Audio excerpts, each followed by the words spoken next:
Chief meteorologist at KFDA TV in Amarillo. Being a television meteorologist, tornadoes have been labeled nature's most violent storms. Each year, fire department, first responders, ham radio operators, and others turn out for the Dubois County Emergency Management Spotter class. Being a television meteorologist, my most important duty is keeping the public informed during severe weather situations. That's why I know firsthand the importance of good, reliable information from spotters in the field. But basically, we've got several objectives that we're going to accomplish. Reliability was stressed since meteorologists from the National Weather Service use the eyes of the spotter to help identify and locate what the radar readings seem to be saying and to warn others to take cover. Severe weather will occur in a very small area. We looked at the whole area. We pinpointed down to a watch. Now within that watch area, we pinpointed down to a single county, or perhaps a couple of adjacent counties. Cover now. It's information from the spotters that help pinpoint potential and actual tornadoes. This is not sustained wind, this is just a gust. So if you get a big old thunderstorm wind come through. For example, a spotter or a citizen should distinguish between hail that is pea-sized. Another criteria for severe thunderstorm is large hail. Hail 3/4 of an inch in diameter or larger. As compared to quarter size or 4-inch size, which is grapefruit size hail. Wind speeds between 39 to 54 miles per hour would result in twigs and small limbs breaking off trees, whereas wind speeds of 73 to 112 miles per hour could cause windows to break, peel off road surface, or overturn mobile homes. Basically, the spotter's role, it's your role to observe the severe weather and assist the National Weather Service in our warning operations. I mentioned at the very beginning of the meeting that this is a very important role. You guys are probably one of the greatest assets. Visual reports of the wall cloud, funnel cloud, tornado, and its direction are important. I've got wonderful computers. I have a radar. I have a satellite. I've got satellite uplink with all of my data. This is all great stuff, but there's nothing better than people out in the field actually really telling me what's going on. Normally when they call in, there are a number of very important things they call in. What are those primarily where they're at, their location, what the weather conditions are at that time, and what type of weather we're having. Basically, is it raining, is it hailing? Basically, we tried to keep the reports nice and sharp to the point, because we don't want to tie up the repeater just in case somebody is in an area that's getting awful bad weather. They need to be able to get in. And as long as you're talking radio, nobody else can break in, basically. I think there's a tornado in it. Well, that's just a computer. I need people out in the field to actually tell me, to put their eyeballs on this storm and to tell me yes or no, what's coming out of this storm. Environmental clues of a possible approaching tornado may include dark, often greenish sky, large hail, wall cloud, and loud roar similar to a freight train. An official warning or even an unconfirmed report should set some personal, family, or company response plan into motion. Well, if you're in your home and you have a basement, of course that's almost an obvious. You know to go to the basement. Under a stairwell is a very good spot in the basement. Just gives you a little extra protection. If you're in a home like myself and do not have a basement, you need to go into an interior room. The goal would be to put as many walls in between you and the storm as possible. Also, if and when you go to take cover, you need to take something with you to cover yourself, to keep the debris off of you. Now, if you're in a mobile home, the number one thing would be to get out. A lot of people I know have it set up with neighbors that they'll run to the neighbor's home. If you don't have anybody, find the best spot that you can go as far as a ditch and get down and take a blanket and cover yourself up. I mean, it's better than being in the mobile home, because if the tornado comes through, the mobile home is going to be gone. At any point that you're taking part in this overall process and you yourself feel in jeopardy, even the weather spotters are cautioned to play it safe. After all, lightning kills 75 to 100 people each year, and damaging straight winds can reach 140 miles per hour, and flash floods are the #1 weather killer. Tony Frick, TV 27 News. Stay tuned. We will have more 27 Minutes after this.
Filed for consideration in the House, 345 were passed. Right. Sounds like a lot, but not compared to 1,100. Right. 345 out of 1,100 it's a good amount, but several didn't make it. Yes. That's true. Give us let's start off this. Give us a little bit of a newcomer's perspective on what these days are like. Give these folks out here what these session days are like when we're heading toward these deadlines. Well, when you're approaching the deadline, you'll find that the sessions become considerably hectic as compared to the beginning of the session. Right. Because there's more and more pressure applied to us to get our bills passed out of the House. Last night, as we talked, was our deadline. Today, we cannot pass any bills out of here.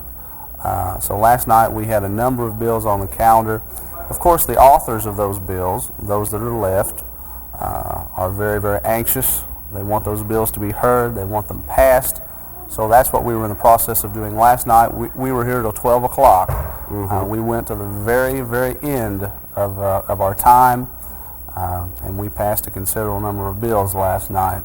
Yes. Yeah. The pace, some would describe it as frantic almost. Yes, as we approached March the 9th. But I'm glad that we made it through, and things are going really well. Good.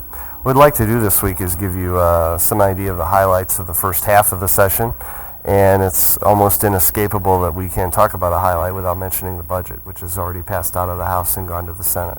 Right. Every 2 years, the General Assembly is required by the Constitution to pass a biennial budget, and this was a budget year. And without question, the budget is the biggest thing that we do. It's the most important thing that we do. When you talk about school funding, when you talk about roads and transportation, right. Parks, recreation, things of that sort, that's right. Where it's all covered. It's covered in the budget. We passed it. I feel it was a good budget. Right. Of course, the Senate will have their opportunity to pass its version of the budget, and I'm sure I would be surprised if it wasn't considerably different than ours, because the Senate, of course, is controlled by the Republican Party, and the House is controlled by my party, the Democrats. But I think we passed a good budget because it focused in on a number of things that are important to Hoosiers. Right. At least the ones that I've spoken with, and I feel like I've spoken to a good many of them. We made a tremendous effort to cut taxes. We can expect a $1.8 billion cut in taxes over the next 4 years. That's a considerable cut. Right. And plus, not only did we do that, but we found the money necessary to fund the things that are incumbent upon us to fund. Education being one of those things. And in education, we guaranteed that every school in the state of Indiana would receive at least 3% right. Of new money from the state of Indiana, and the average statewide is 5%. Right. That's considerably more than what we've done in the past. So I was happy. I think we passed a good budget once again. I think it's a good place to start from. It's a good negotiating tool, if you will, and there'll be much negotiating done between now and the end of the session. on what the final budget will look like. Okay, let's expand a little on the budget and education. Two programs that we've talked about in past weeks. One is full-day kindergarten. The other is something near and dear to your heart, textbooks. Tell us a little about those. Well, the full-day kindergarten was an issue that was very, very high on Governor O'Bannon's list of objectives. If it wasn't at the top, it was very near the top. So we passed in our budget the funding necessary to provide each school corporation in the state of Indiana the option of having a full-day kindergarten program. Now, let me emphasize that this program is optional. No one is required to provide full-day kindergarten, but the funding is there if they choose to do so. Right. The funding is not there to build onto schools. I think it's also important that we let everyone know that. That will be up to the local school corporation. If they currently don't have the room, the class space to provide full-day kindergarten, they're going to have to come up with that funding themselves. However, we will provide the funding for instruction and things of that sort. Okay. Yeah. Other things that, well, talk about textbooks. Yeah, textbooks.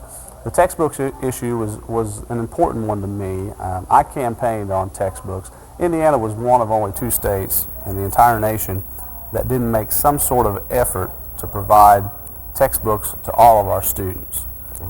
We've always had the responsibility of providing textbooks to lower income students, which of course is great. But with this bill, we've made the effort to give everyone some money towards that. Earlier in the session, some of my freshman colleagues in the Democrat Party were concerned that this was not going to be part of our final budget in the House.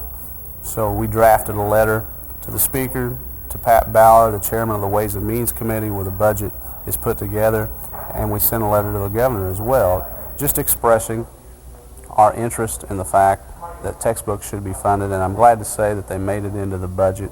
$50 per student. It won't fund textbooks entirely, but it is an effort to help everyone, and I'm glad for that.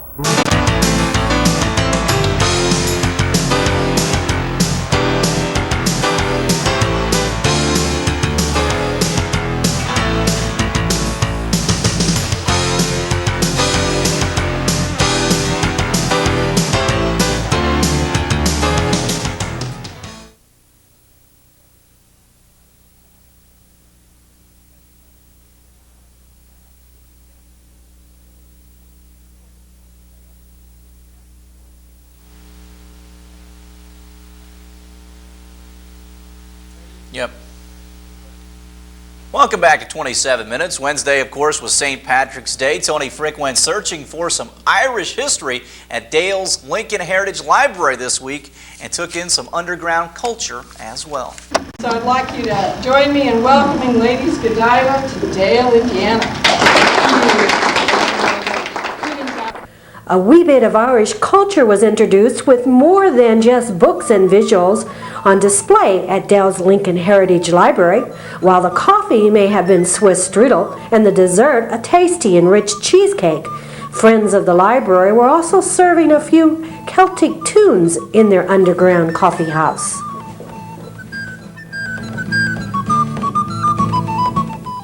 What's going on tonight? St. Patrick's Day has just passed, and I hear you have Lady, what is it? It's Ladies Godiva. And you'll have to ask them specifically, but from what I understand, it has something to do with chocolate. The Godiva chocolates, I think, had something to do with the forming of their name. And they do perform some Celtic music, also other American folk tunes and European folk tunes on oboe and guitar, I think. We're going to start off with a song called Boppy Flo and Spike.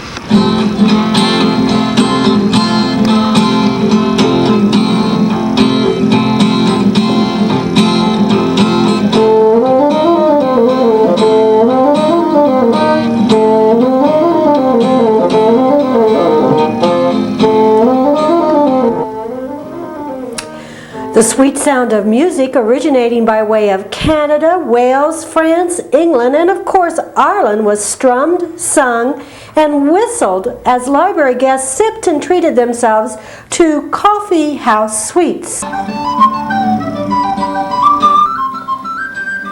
The whole coffee house idea, after all, was to expand the library's horizons.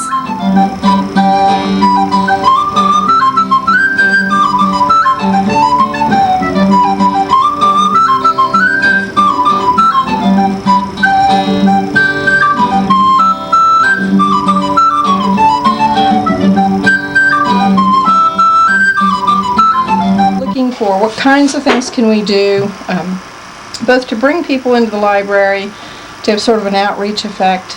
And one of the things we said was, why don't we do an evening kind of thing, maybe music or something, or poetry readings or something.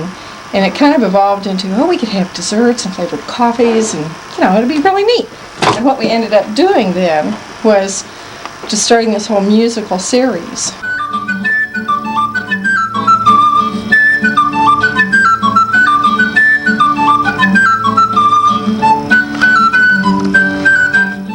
We had a local pastor who performs, some 60s and 70s, plus some kind of folk tunes. And he writes also. He occasionally performs his own music. We had another local group that actually sort of formed specifically to do this particular venue. The 3 college-aged boys, young men that got together and decided to have a performance here. And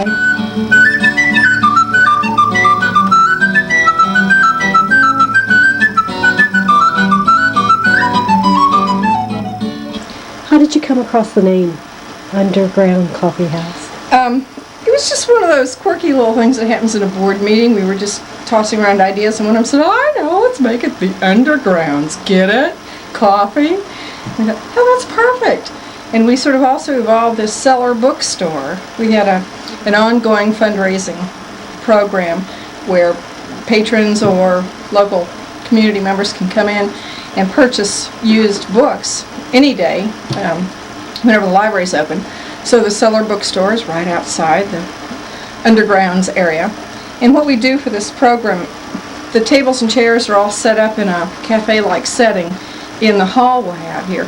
But because our groups for our music programs have been so large, we decided to move them to a larger room. So our little Undergrounds cafe expands on the night of the music performance. And otherwise, it's kind of out here in the hallway.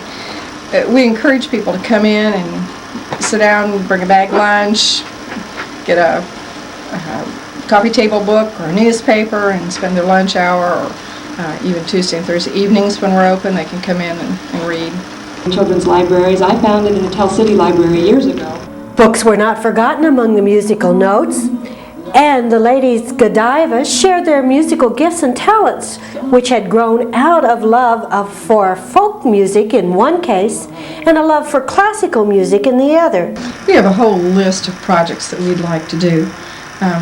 The Friends group itself funds a variety of things for the library. One of the projects upcoming is the summer reading program, and we help underwrite some of the costs of that. So income from activities like this would go towards supporting those kinds of things. The next medley that we're going to do are 2 Irish tunes, The Lark in the Morning, coupled with the Swallowtail Tune.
Tony Frick, TV 27 News. Stay tuned. We will be right back.